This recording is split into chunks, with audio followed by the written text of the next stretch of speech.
Pozdravljeni v oddaji Kulturni raport. Poglejmo, kaj smo tokrat pripravili za vas. V gledališču Koper se je v petek odvila zadnja premiera sezone. Predstava Moriti čuječe je požela velik aplavz.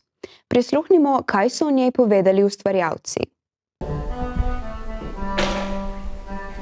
Zadnja premiera letošnje sezone gledališča Koper je mimo. V petek so odigrali kriminalno komedijo, napisano po nemškem romanu z naslovom Moriti čuječe. Gre za prvo slovensko prizoritev dela, pod katero se je podpisal režiser Samo Strelec. Mogoče po eni strani čutiš neko večjo svobodo, ker delaš to prvič, po drugi strani pa tudi mogoče večjo odgovornost, ker želiš pravzaprav, da se tekst rodi v našem okolju, kako ne rečem, v najboljših možnih pogojih. No. V Nemčiji mislim, da je bilo 25 prizoritev v zelo kratkem času, pri nas pa je to pač prva in je tako v Sloveniji, da potem običajno nekaj let se to ne igra, ker smo vendarle manjši prostor, kot je nemški govorno področje. Igra je napisana za 2 moški vlogi in 1 žensko. Glavni lik je odigral Luka Cimprič. Drugo moško vlogo je prevzel Igor Štemulak, ki je na odru pokazal kar 8 likov, Anja Drnovšek pa je predstavila 4 like. Ja, imamo osnovni lik, ki gre skozi z Luko Cimpričo od začetka do konca, vmes so pa v bistvu kamenčki, ki je od mene in od Anje naloga, da prinesemo v te zelo kratke epizodne vlogice celoten svet in celotno vesolje tistega bivanja, pa tudi če je v bistvu samo 6 replik. In z Samotom in celotno ekipo smo se prav namensko trudili, da smo našli tudi v posameznih prizorih obrate, da se vsem likom v posameznih prizorih, tudi stranskemu liku, da se nekaj zgodi. In jaz mislim, da se nam je tole zelo, zelo uspelo. Mislim, da smo imeli vsi zelo enakovredno vlogo. Tukaj se je recimo tudi pri nama z Igorjem pokazal ta igralska strast, da sva res zagovarjala te svoje vloge, ki sva jih igrala in jih res nismo spustila iz roka. In pa seveda zelo sem vesela tudi, da smo skozi ta dramaturški proces tudi kolega Luketa, ki ga danes zelo dobro igralsko podkrepili. Delo govori o odvetniku, ki ga žena prisili, da gre na tečaj čuječnosti, ta praksa pa mu postane celo všeč. Vse, kar se nauči, začne uporabljati doma in v službi. Ko pa dobi klic njegovega najzvestejšega klienta in vodje kriminalne združbe, se znova, skladno z načeli čuječnosti, odloči, da ga preprosto ubije. Težka igra, no. Na prvi pogled je bila simpatična, tako kot v življenju marsikaj, kar je na prvi pogled simpatično, se kasneje izkaže za problematično. Tako da sem se kar moral boriti s tem. Ja. Zaradi bogastva likov je imel pomemben doprinos tudi kostum. Pod kostumografijo se je podpisala Prešernova nagrajenka Bjanka Adžič-Ursulov. Ponovitve predstav bodo na sporedu še 13. in 14. maja. Obiskali smo tudi pogovor z režiserjem Markom Šantićem po predvajanju njegovega filma z naslovom Zbudi se.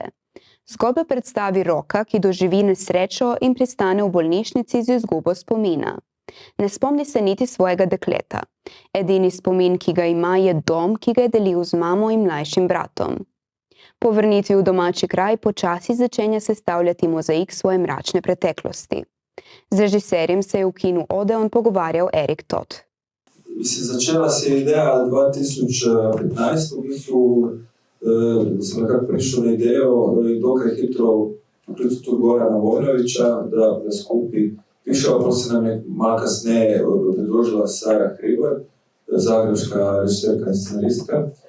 In kaj je pač meni bilo zanimivo na začetku, zdaj se mi je zanimiv ta element amnezije znotraj družbe in sploh pa po tem migrantskem valu 2015, ko so pač množice prebežnikov šle čez Hrvaško, Slovenijo v Evropo, sem opazil nek strah pred drugačnostjo, ki se je začel pojavljati pri prebivalcih Slovenije, Evropske unije.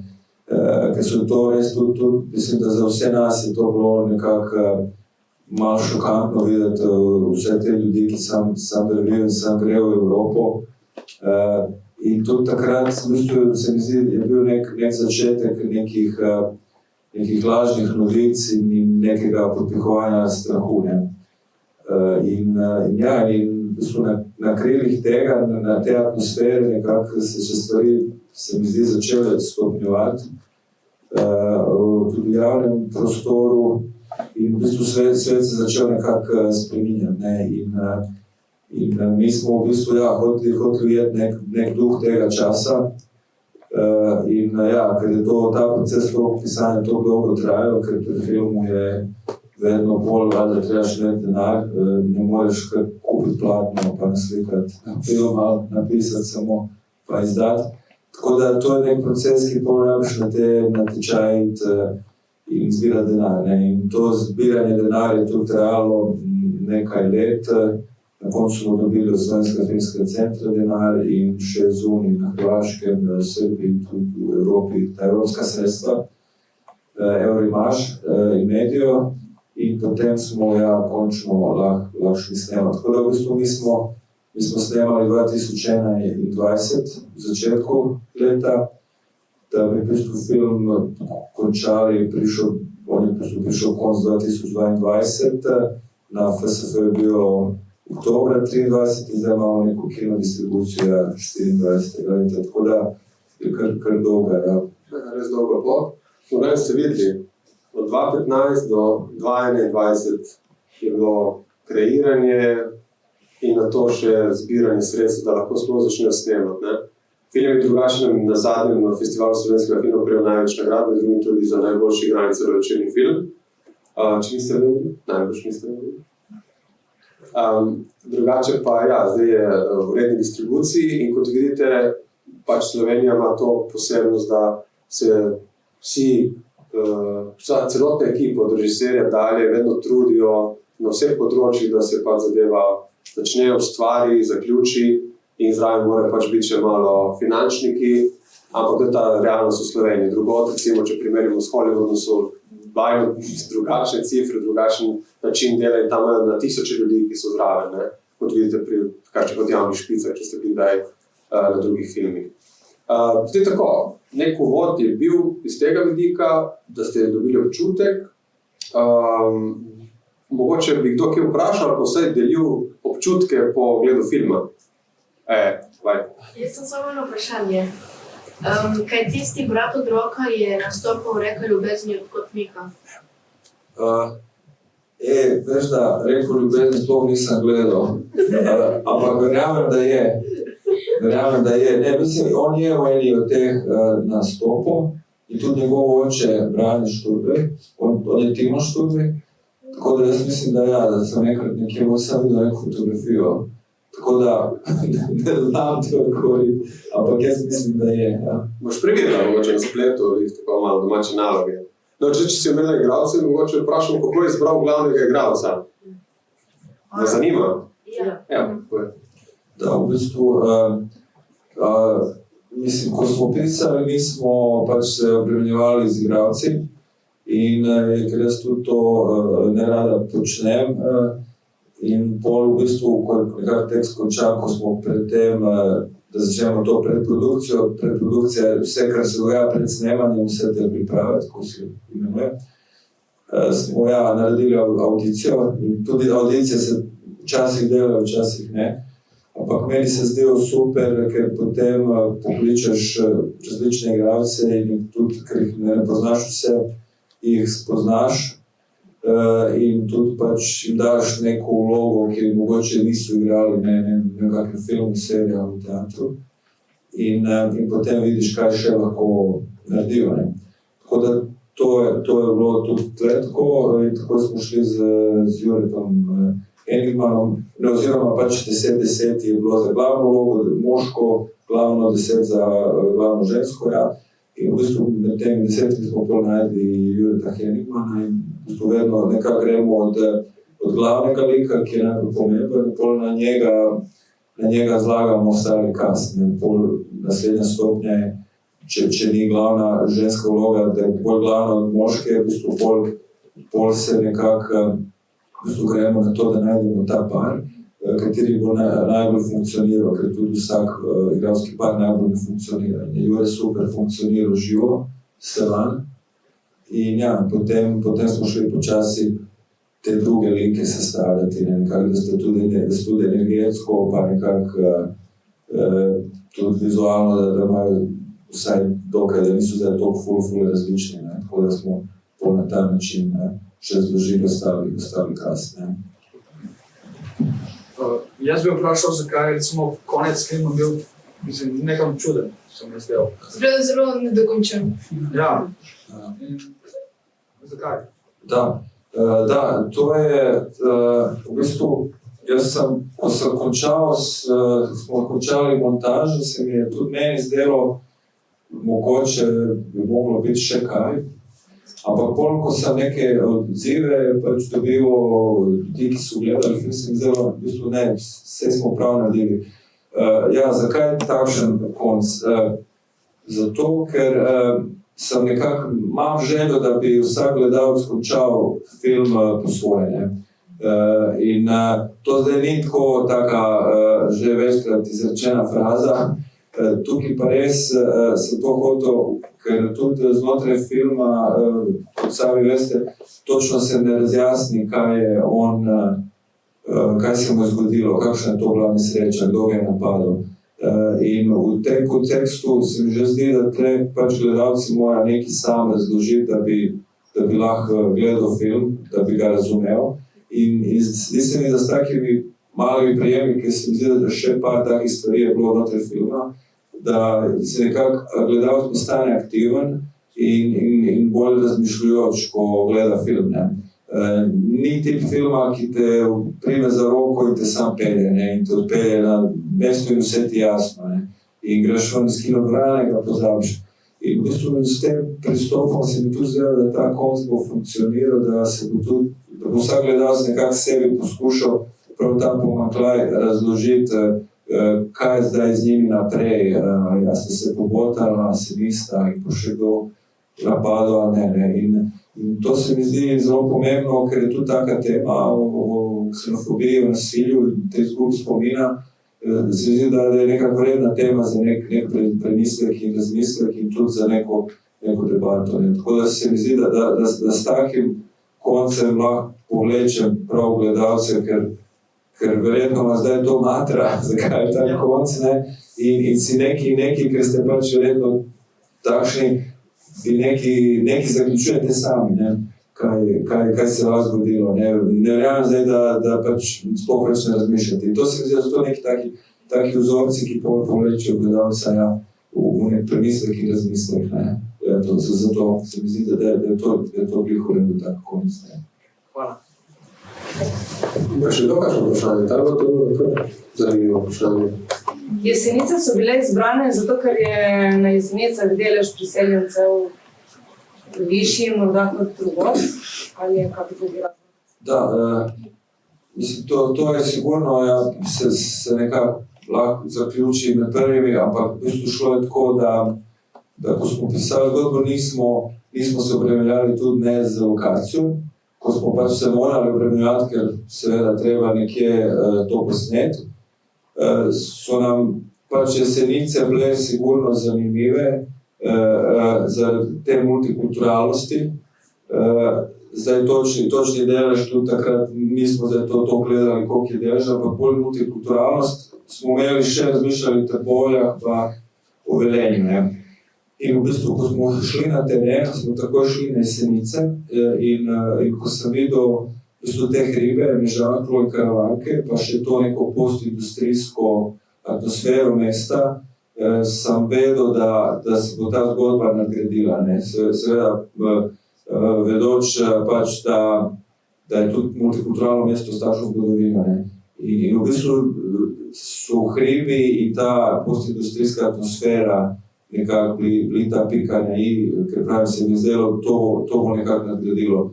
In tudi se mi zdi, da res v Jesenice, kar se teh elementov tiče, to so scenografski elementi, ki bolj pridejo kot filmski, da je res najboljši kraj bil za to zgodbo, da pride še na eni drugi eni drugi neki simbolni ravni. Ne. Zato smo pol na koncu rekli besedice. In zakaj so ga pretepli? Roka. Da, pa to je zdaj ta neki razmislek, jaz verjamem, da si vsak neki po svoje razmišlja. Tukaj pač gre za neko spiralo nečesa, nekega nasilja, nek krog nasilja, iz katerega on enostavno pač težko pride ven, ne gre se tako ven iz tega. Ne. In gre tudi za neke odnose, ki jih je imel in za neko družbeno, sociološko ozadje tega mesta in enostavno tudi če bi šel stran na drug konc sveta, pač bi te resnice bile vedno v njemu, ne, ta konc in verjetno bi se nekrat pač hotel vrniti, ker je tam odraščal. In v bistvu gre za nekaj, kar težko zbeži iz tega in tudi iz tega pretepa. Pretep pa je del nekega njegovega karakterja, ki ga ne vidimo v filmu, neke karakterizacije, ker on tudi sam se je tepal druge v preteklosti in zato je to tudi pač na nek način dohiteva, to, da so tudi njega pretepali. Med igralci so tudi priseljenci ali so samo Slovenci? Igralci? Ja. V bistvu, da, mislim, ja, Benjamin Krnetič je, zdaj ne vem, ali je rojen v Ljubljani ali ni, pa zdaj za Tamaro Boštin ne vem, ne, tako da, recimo Blaž Setnikar, on je Slovenc, sam odigral Selima, ne, je to prepričljivo, ne, tako da, ja, rečemo, da je mešano, ja. Torej, ki je pač uporabljal ostale jezike, recimo, je Slovenec. V tem kulturnem centru? Ja.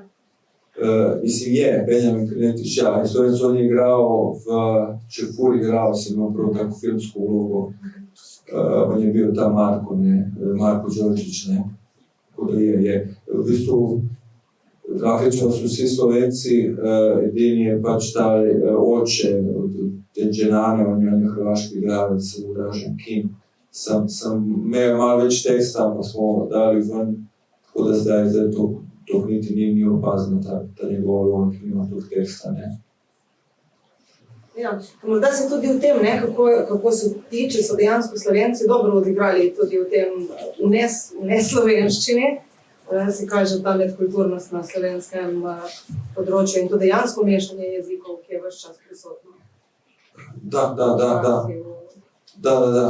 Benjamin je tudi dosti poznal, tako da je lahko imajo neki elementi izpred, tako da je lahko ta lik sestavil ga absolutno.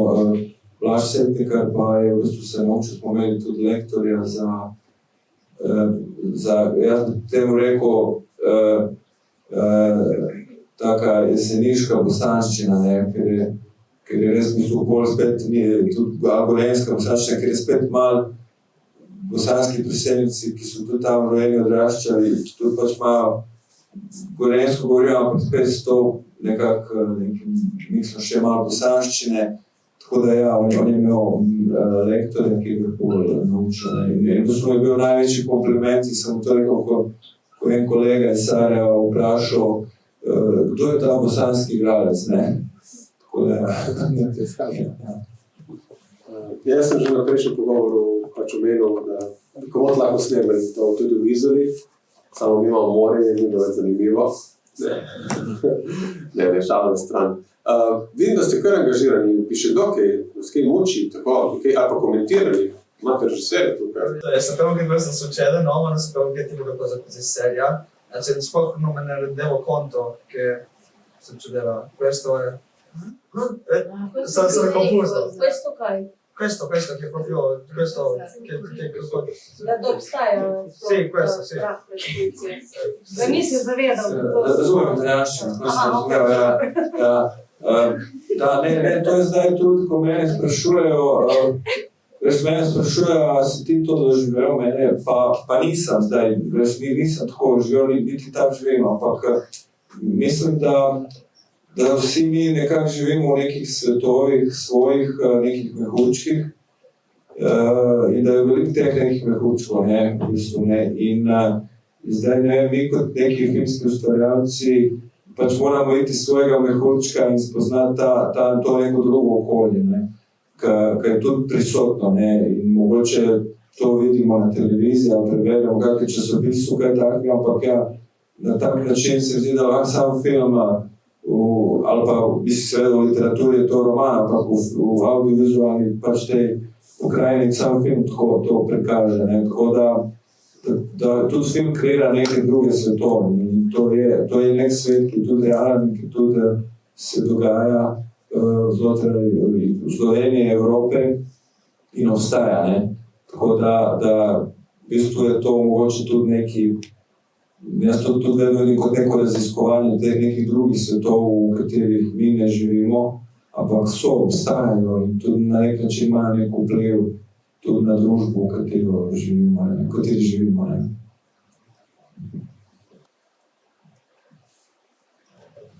No? Jaz se bavim. Bi mogoče, ne vem, predstavili zaključek, bi kdo drugače zaključil film? No. Ali pa bi se ustavili pri pretepu, kaj se že... Jaz mislim, da se bojo tipo pol brat in brat stepni. Samo smo se zapokadili čip skupaj. Dobro. Zakaj pa vi, zakaj si mislila, zakaj vi... Zato, ker brat, tisti, ne Rok, tisti drugi je videl, da je...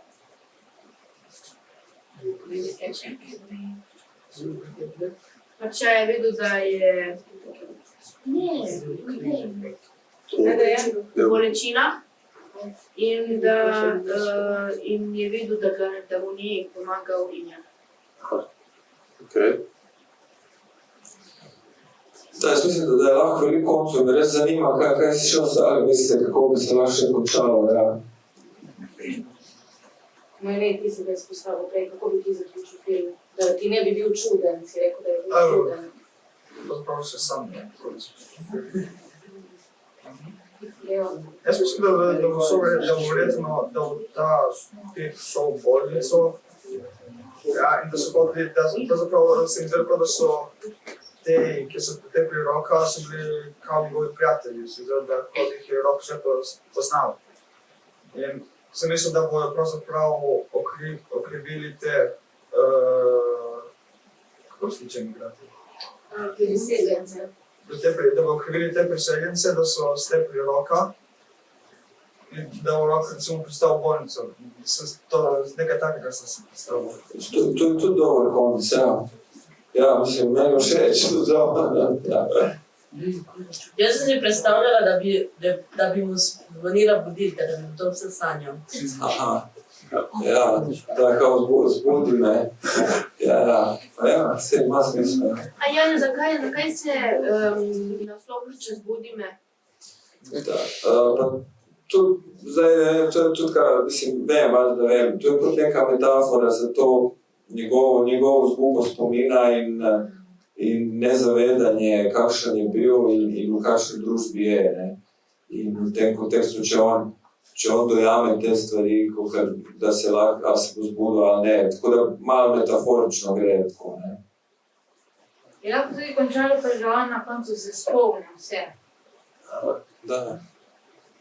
To je tudi dobro, ja. In ko se vsega spomne, kaj potem, kako ravna naprej? Je še vedno nasilen, ali ravna drugače? A ne, da je, Aha, se čisto spremeni. ja. Ja, super, ja. To bi Kot da vi niste nastopali. Ja. Jaz sem zelo slab igralec, ne, zaradi tega. So veliko boljši še, tako da to igralstvo je kar zahteven poklic. Jaz sem tudi mislil, da je to nekaj malo prideš, pa nekaj poveš, pa nekaj narediš, pa to. Ampak je kar eno garanje, ker je to različna stanja, različni liki, tehnike igre, pa tudi tekst, ki se moraš naučiti, pa tako da je kar kompleksen poklic. Jaz sem omenil, ko je Rok prišel k mami, zakaj se razjezila, da je ni hotel pustiti domov? Ja, to je povezano s to njegovo preteklostjo, ker je pač neke hude stvari delal in je tudi dostikrat pri njih bila policija in je pač mama, ki je tudi pač bolana, ki se zdravila za rakom, ne, in je pač imela, pač je hodila nek mir v svojem življenju in je tudi bila na nek način vesela, da je šlo, da končno ima mir, ker z njim ni bilo nikoli mirno, ne. In je pač v tem kontekstu to bil nek njen prvi refleks, čeprav v bistvu tako polsko vidi, da ne čuti, ne. Da je vse on njen sin, ne. Na koncu mama je umrla? Ja. Ne, ni umrla. In kaj oče ni bil prisoten? Da, ne, ni bil, ne. In kdo je bil tisti tip, ki je bil na vozičku? To je ta Selim, ki je v bistvu v neki tej predzgodbi, ki je dosti neke predzgodbe, ki smo si jo mi naredili, da pol to vse oni odigrajo in posnamemo in je to tudi nekaj, kar tudi pač da vas nekako sproži na razmišljanje, ampak zdaj to, kar mi vemo in kar je res je to, da je tudi pač Rok posledično odgovoren za to, da je Selim na vozičku, ne. Kaj je naredil Rok? Stepli so se, ja.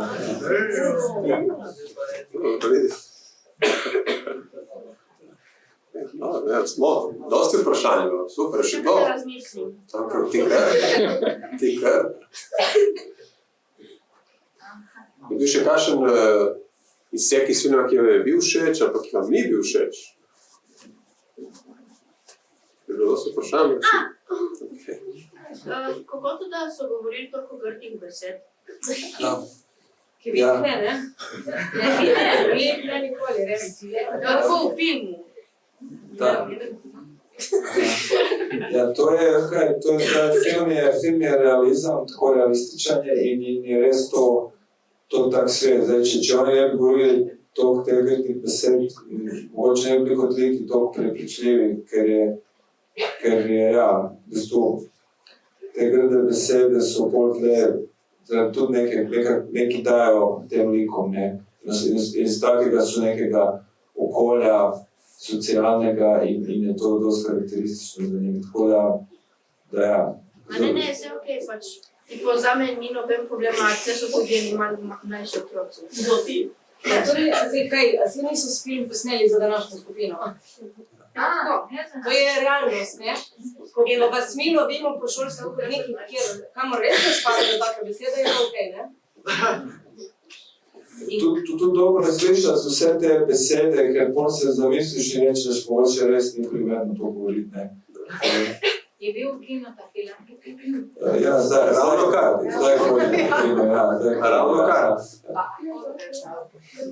Je bil tako tle pri nas v Kopru, če govorimo o Obali. In kaj ta, kako se že kličala, Dženada? Ja. Kaj ona je bila v preteklosti z Rokom, ne? Pa zdaj, da, to so, da, neki sta bila, preden je ona pač je nekako postala bolj religiozna, pa se preučila, ja. Ampak to je bilo nekaj kratkega, ne. To so neke predzgodbe, ki smo si jih pol mi sami sebi morali tudi razložiti. Jaz sem razumela, zakaj pač je začela jokati, ko je videla, da Rok in Selim skupaj delata filme. Da, to je neka, mislim, refleksija, to je v bistvu reakcija na to, kaj je bilo prej. Recimo tudi te odloki v tem filmu, to je film Damjana Kozoleta, Dolge počitnice, in govorijo o nekem otroštvu tega fanta, ki je pač oče mu je Srb, ali ne vem, tudi če imamo glavno, on je nekako v bistvu tudi kot en priseljenec, ki je odraščal v Sloveniji, pol je bil izbrisan. In je v bistvu neka refleksija tega skupnega življenja, neke sloge, neki, ko so vsi imeli fajn, kot otroci, te spomini. In v bistvu prek teh spomina njegovih, na to igrišče in na basket, ki je igral na Dedka Mraza, se tudi Selim in Rok spominjata teh svojih dogodkov, ki mi zdaj ne vemo, ker noben ne pove, in tudi Dženana se spomni tega in zato pa postane emocionalna in pol začne malo jokati. je letni čas, posneto je bilo po zimi, ne? Da, točno. Je to bilo namensko, zato da deluje vse še bolj hladno, še bolj... Pa v bistvu to je, da hecno je, ker nismo vedeli, kdaj bomo snemali. Jaz sem tako mislil, da bo to spomladi, polje je prišlo poletje, pa še prišla blokada filmskega centra. Mi 3-4 mesece sploh noben ni mogel delati nobenih filmov, ker so bila blokirana sredstva z strani države zaradi COVID-a. In poletje je šlo mimo, jesen je šla mimo in smo prišli do zime. In v bistvu ta zima je prišla nekako slučajno, ampak smo mi takrat v bistvu videli, da je to najboljši čas za ta film. Tako da smo tudi imeli malo tako, druge stvari so nas pripeljale do zime. Ne? In se nam je res zdelo, da je to res bolj najboljši čas. Ja. Tako da smo bolj to izkoristili, ta umazan sneg in to, da ni to svetlobe in da se tako malo se bo tudi, ja. Ja, tako, moj občutek, tako že čisto na začetku, je bil občutek hvaležnosti, da živimo v drugačnem okolju, kot je prikazano, ne? Da. Ker je bilo... Da. Kar taki občutki.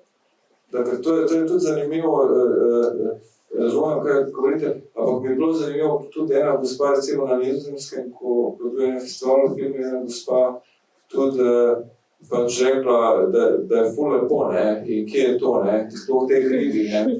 Tako da, ja, da vsak malo drugače še reagira, no, ker mi je tudi zanimivo, ne. Ne, si hribi so, ampak pač jesenice niso ravno. Atmosfera. Ja. Da se razdi, da je bilo potrebno za to zgodbo, v bistvu, da bi bila taka atmosfera. Ja, absolutno. Zato sem vprašala tudi za letni čas, ne, ker se mi tudi zdi primerno.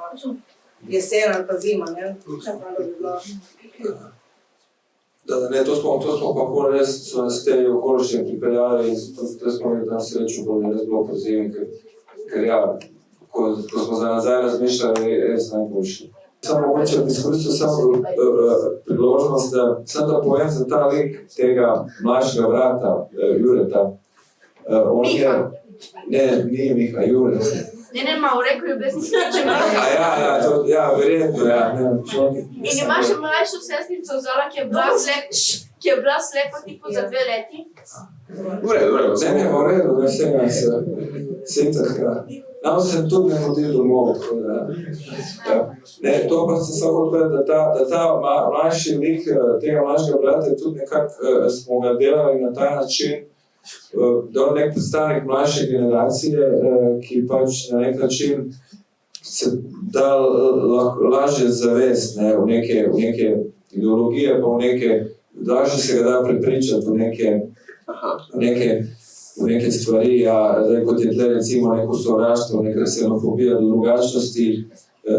In v bistvu se nam zdelo s tem likom pomembno poudariti, da je nekako pomembno in brati in izobraževati se, tako da bi poznali svojo zgodovino in bi s tem bili nekako bolj razmišljujoči, imeli bi svoj nek stav in ne bi nekako bili toliko pač podležni nekim manipulacijam, ne, da pač vsak, ki ima čas nam nekaj pove, mi mu verjamemo in pač nas zavede, ne, z nekim razmišljanjem. Tako da evo, samo to sem hoče odpraviti na ta način, ne, da bi koncipiran ta lik in tako da ja, mislim, znanje je zelo pomembno in branje in izobraževanje, prav tako da se noben ne ujame v to, ta krog, ki se tudi ta mlajši brat uje o mlajši roko brat.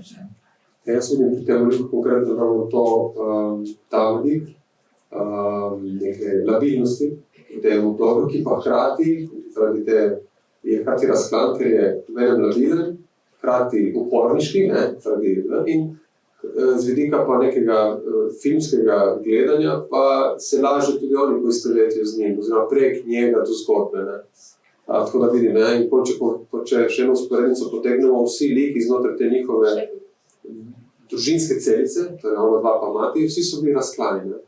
On je bil razklan zaradi, bom rekel, generacijsko, ker je upornik labilen, on je bil razklan, ker je imel to preteklost, hkrati amnezijo in se predrugačil. Mati pa spet materinska ljubezen, ampak želi si pa mir. Tako da je konstantna ta neka podton frustracije prisoten, ne? Ki te drži tudi napetega, ne tako napetega, kot je recimo pretep, ampak čutiš, jo je neki, no stop neki, ne? In tudi liki so bili konstantno napeti, ne? In tako je, ko so stvari nerazčiščene, ne, v lifeu. Tako je, ne? Moraš se soočiti, ker kot se je mogel na koncu glavni lik, ne? On je bil, jaz vidim oni pretep kot neko očiščenje, ne? Dejansko je dobil lekcijo, ki jo je dajal konstantno.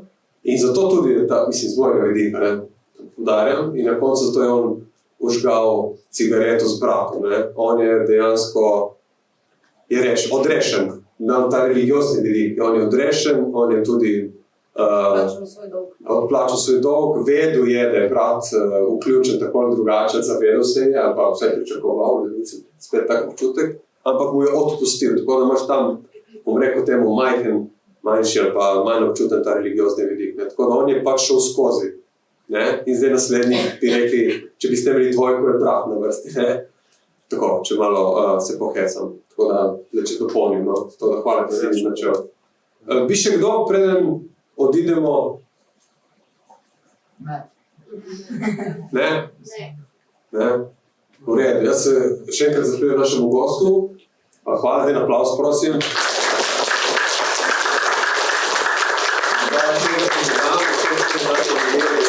Podpirate ta projekt in se bomo potrudili, da bomo tudi pri drugih filmih, če bo le mogoče, pripeljali gostjo, da se bomo lahko tudi pogovorili, ker vidim, da to je bil eden izmed boljših seans, ki smo jih imeli do sedaj. Hvala vam tudi, da ste prišli in hvala za vse prišli.